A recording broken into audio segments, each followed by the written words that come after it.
নমস্কার।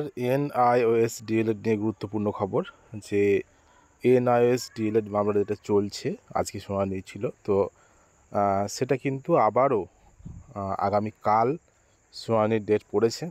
দেখতে পাচ্ছেন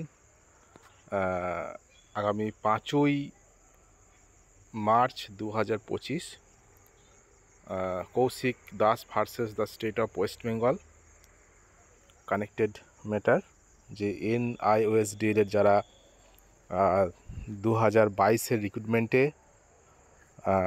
তাদের অংশগ্রহণ করাতে হবে, সেইটা নিয়েই কিন্তু করা হয়েছিল, কেস মামলাটি করা হয়েছিল। তো দেখা যাক কি হয় আগামীকাল।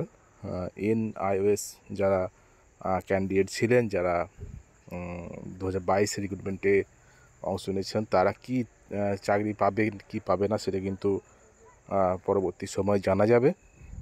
না পরের রিক্রুটমেন্টে হবে, না আগের রিক্রুটমেন্টে তারা অংশগ্রহণ করবে, সেটা কিন্তু বিচার্য বিষয় মহামান্য সুপ্রিম কোর্টের। তো দেখা যাক কি হয়। তারা কিন্তু প্যানেল রিওপেন করার কথা বলেছেন, দাবি করেছেন যে প্যানেল রিওপেন করতে হবে, অর্থাৎ প্যানেল ফ্রেশ করে আবার নতুন করে করতে হবে, এটাই কিন্তু দাবি করেছেন এনআইওএস ক্যান্ডিডেটরা। তো দেখা যাক কি হয়।